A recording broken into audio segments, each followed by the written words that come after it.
ಅಧ್ಯಕ್ಷರೇ, ಈಗ ಇನ್ನು ಬಜೆಟ್ ಮ್ಯಾಗ ನಾ ಮಾತಾಡೋದಿನ ಅವಾಗ ಎಲ್ಲ ನಾನು ಏನು ನನ್ನ ಬಲ್ಲಿ ಏನು ದಾಖಲೆದೋ ಅದನ್ನು ನಾನು ಸದನಕ್ಕೆ ತಿಳಿಸ್ತೀನಿ.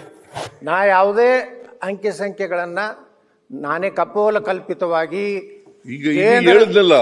ಅದೇ ನನ್ನ ಬಲ್ಲಿನ ದಾಖಲೆ ಅದ್ರಿ. ಈಗ ನಾ ತಗೊಂಡ್ ಬಂದಿಲ್ಲ, ಈ ಬಜೆಟ್ ಮ್ಯಾಗ ನಾ ಮಾತಾಡೋದಿಲ್ಲ. ಅವಾಗ ನಾವೆಲ್ಲಾನು ಏನದ ಕೇಂದ್ರ ಸರ್ಕಾರ ಯಾವ್ಯಾವ ಯೋಜನೆಗೆ ಎಷ್ಟು ಕೊಟ್ಟಿದೆ, ನೀವು ಬಜೆಟ್ನಲ್ಲಿ ಈ ಸಲ ಕೃಷ್ಣಾ ಮೇಲ್ದಂಡೆಗೆ ಯೋಜನೆಗೆ ನೀವು ಎಷ್ಟು ಹಣ ಇಟ್ಟಿರಿ ಅದನ್ನು ನೀವು ಮೊದಲು ಬಹಿರಂಗ ಪಡಿಸ್ರಿ.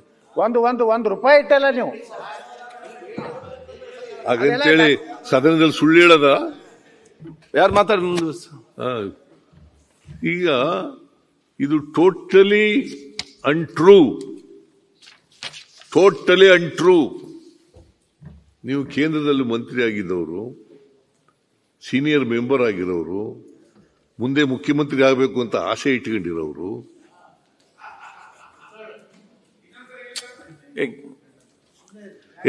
ಮಧ್ಯ ಹೇಳಂಗಿಲ್ಲ.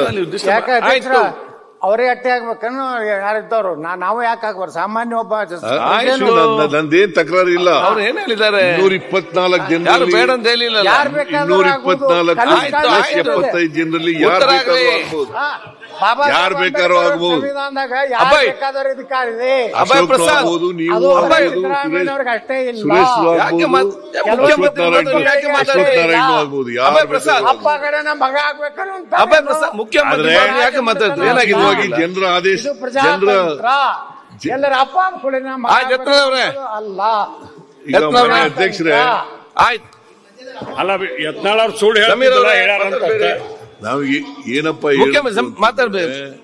ಯತ್ನಾಳ ಅಂತಿವ್ರು ಸೀನಿಯರ್ ಲೀಡರು ಸದನಕ್ಕೆ ತಪ್ಪು ಮಾಹಿತಿ ಕೊಟ್ಬಿಟ್ಟಿದಾರಲ್ಲ ಅನ್ನೋದು ಅಷ್ಟೇ. ಪದೇ ಹೇಳೋಗಿಲ್ಲ.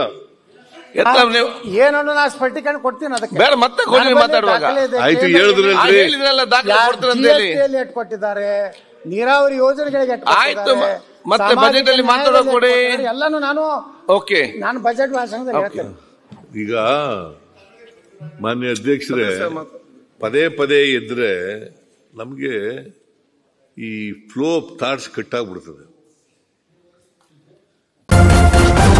ನ್ಯೂಸ್ ಫಸ್ಟ್ ನಿರ್ಭೀತಿಯಿಂದ ನಿಮ್ಮ ಪರವಾಗಿ.